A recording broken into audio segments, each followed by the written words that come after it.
kind of feels like Antioch.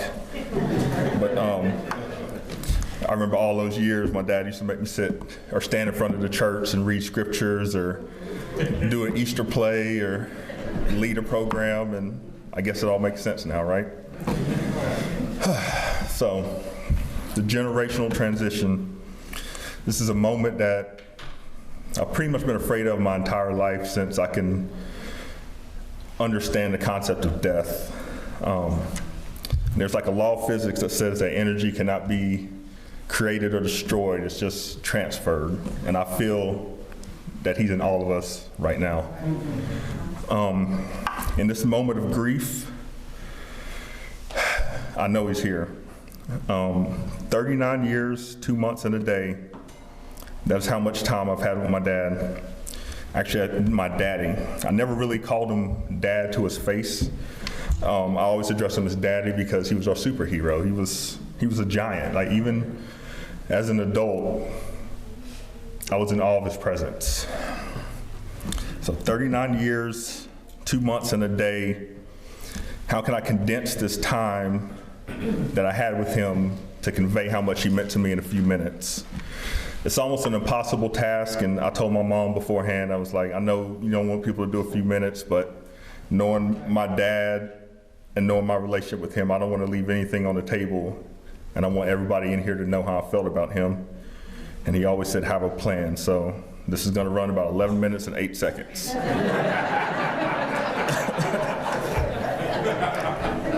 right. So, a father and son relationship is a very nuanced relationship. We certainly had our fair share of differences. Even after he was diagnosed with ALS, we still had tough conversations, but it ended up bringing us closer together. Over the past week, I had this false thought in my head since he passed that, did I do enough to make him proud of me? Was he proud of me? And I came to across this quote from a psychologist that I like, and it says, too many people spend their lives being dutiful descendants instead of good ancestors. The responsibility of each generation is not to please their predecessors, but it's to improve things for their offspring. It's more important to make your children proud than your parents proud. And at first glance, that may seem a little counterintuitive, but when I really think about my dad's life and what he did for us, he made everything better. And I'm just so incredibly proud on the way he lived. As I was collecting photos for the slideshow that you all saw, and I saw this rich, beautiful life in a folder on my desktop, every single picture he was smiling. And I think it was the first time I really noticed it, because it was just like I'm pulling pictures in this back to back and he's just smiling in every picture. And looking back, I was just like, as an adult with kids of my own and a career and everything, there had to be stuff that was going on in life in difficult moments, but he was still smiling through it all. And like everybody said here, and everybody who came up to me and my family, he never met a stranger. He'll spark up a conversation with anyone. We had a special father-son trip to Las Vegas in 2016, and we hop in an Uber. Hey, how long you been doing this? Do you like driving for Uber? Like, does it pay good? Just always talking. And growing up, I didn't know until my 20s what an introvert or extrovert was. So as I got older, I realized that I'm a full-fledged introvert, but my dad, he was an extrovert. Like the way, in my young mind, the way he moved and interacted with people, it was like a superpower. I was astonishing to me. I was so shy and just couldn't speak to anybody, and he would go up to anybody and just have this conversation. And over the last 2 years, as this brutal disease progressed, I've come to realize that I'm just the introverted version of my daddy. And, like I said, as a child, I would almost be mad because I would be questioning, why can't I have the type of personality as my dad? And as I got older, I realized that it's not really about the personality, but it was more about the principles that he lived by. And he operated from a framework of principles, a solid foundation that will not crumble even under the most extreme of pressures that life is going to bring. And my daddy, he laid that foundation for us. He lived by these principles that I now live by as a man. Knowing that he built a framework that works, He taught it to me, he gave it to me, and then he let me go out into the world and figure it out on my own. If I fell, he was gentle in picking me back up. He would give me some words of encouragement, and he would send me back out there to try again. He allowed me to test them, which, having 3 kids now, I know that kids are gonna do that.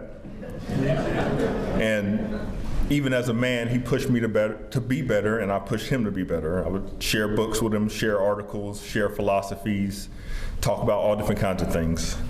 And no man is perfect. You know, he had his fair share of shortcomings, but he always faced them head on, and he always took responsibilities for his actions and accountability, and that's always something that I try to do as well. He was fearless. He brought his family before the internet, before knowing anybody, to Hall County, Georgia, planted a flag, jumped into the community, jumped into service, and by my age, he was standing shoulder to shoulder with the governor, getting awards, being recognized for his work on education, on community, on teaching, and that's something that I've always tried to do as well. When I moved to LA about 15 years ago, I only knew a few people, but I made a way, I built relationships and thrived, and my daddy taught me that. My wife is sometimes amazed when we go out. We could be anywhere. We've even been out the country, and I might run into somebody I know. And that's about relationships. And that's what my dad taught me. He taught me about relationships. And even though I'm not perfect in my relationships, even in this moment, I see that there's still time for reconciliation, there's still time for coming together. And in honor of my dad, I would definitely do that. I document everything with my kids. I've probably taken over 50,000 photos of them. Became a photographer because his love for home videos and his love for photography and his love for documenting the legacy of our family, he taught me that. So I'm doing that. I have a successful corporate career, and I have a thriving small business. I was out building businesses since I was like 12. I would cut neighbors' lawns. I remember in 7th grade, I wanted a pair of Oakleys. I went around knocking on doors. I printed up flyers. I made $100. I said, I'm not gonna spend $100 on these Oakleys.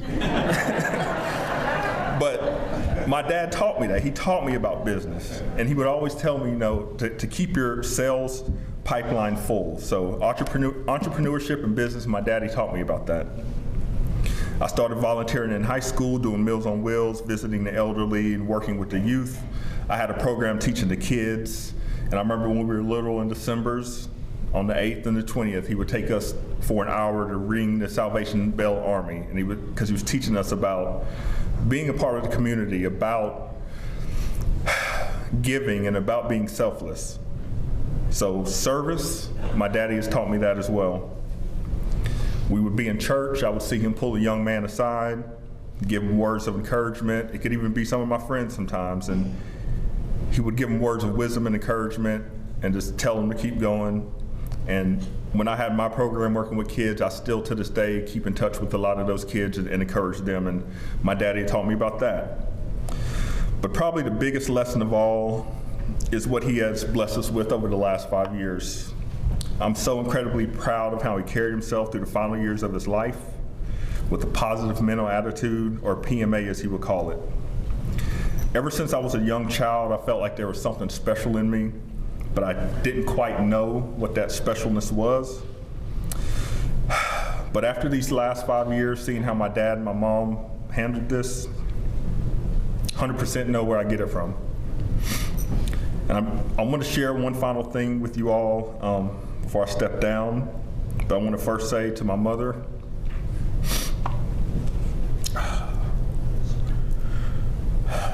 never in my life have I seen anyone do what you did. For your dad, for my daddy and your husband. It was truly amazing. And I want to thank my Aunt Hazel.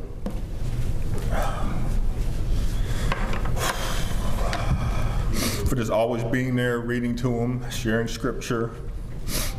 You're literally the sweetest person I've ever known. I saw the legacy of my grandma Blakemore the last 100 years and beyond through the strength and grace that you guys carried throughout all of this. The last two months were really hard, really the last 2 years. It was hard for me to even really look at him because in my mind, he's always been a superhero. And when my daughter started preschool, you know, wintertime, she came home with colds and we all got sick for about 3 weeks off and on. And I was getting worried that I wouldn't be able to see my dad again. So 2 weeks ago, I came up and I saw him and I could just see that he was fading. So I went home and I wrote a letter to him so that my mom could read it to him. And I want to read a bit of that letter to you guys. But before I do, I just want to say thank you to you all. When we came here, we knew nobody. He planted the flag, and now this is home. This is community, this is friends, this is family, and we appreciate you all. To my father, one of the biggest fears I've had since I was a child was to go through life without you. Even in my youth, I wanted to make sure that you were around long enough to teach me what I needed to know. I was reading in my journal from when you had first told us you had ALS, and that same thought came up again. At that time, I was still worried that I hadn't learned everything that I needed. But over the last 5 years, specifically the last 2, I have come to realize that all of the pieces were always there, and the knowledge was always shared, but certain situations had to happen to tie it all together. Every night when I put my son Fox to bed, I'll lay on his bed with him and he'll squeeze me tight and he doesn't want to let me go. He doesn't want to let me leave the room. And that's how I feel right now. I don't want you to go. But looking through the lens of reality, I know that we can't stay forever. We're born to die and death is certain for all of us. Every day when I look at my son, I understand now everything that you must have felt for me as a child. The possibilities, the extreme, unconditional love, a different kind of love from anything else on this planet, a father's love for a son. I get it now and I understand it. Even though I've made mistakes, you were always there and gave me room to grow. You did it exactly how it should be done. When I fell, you were always there to pick me up. At the time, in the mind of a teen or a young man, I didn't really see it for what it was, but in retrospect, thank you so much. You supported me through the ups and downs like I would do for my own children. As I progressed through my 40th year on this planet, I cannot help but think of the level-headedness you've shown through life. You rarely yelled at us, you didn't raise your voice, and you probably had a million other stressful things going on in your life that we as kids never saw. Life is relentless. It keeps testing you until the end. And many times it could be no fault of your own, but the tests keep on coming. In adulthood, as I read and study different philosophies, I understand the importance of a principled approach to life. I'm not even sure if you're aware of it, but you did operate with a lot of the principles that I admire and stand for myself. No man is perfect, but you were always there and you always provided. You taught me about business.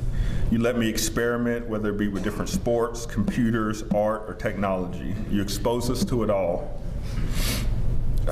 In fact, when I used to sit upstairs in my parents' house growing up, in the office on the computer for 12, 14, 16 hours a day, I used to just learn how to trade stocks or learn how to build a website or learn how to edit music.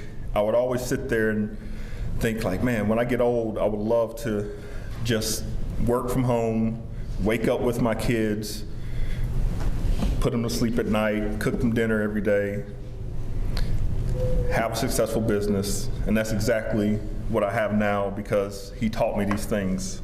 And it's because of the foundation that you laid for me. I really don't know what else to say. I'm sad, I'm hurting, but we can't escape reality. In the past, I tried and it didn't work. So there's nothing to do but be courageous and face it head on. I will watch over everyone and do my best to be there for them. Manhood isn't easy and you did it well. I love you so much and I'm so very proud to call you my father. Amen.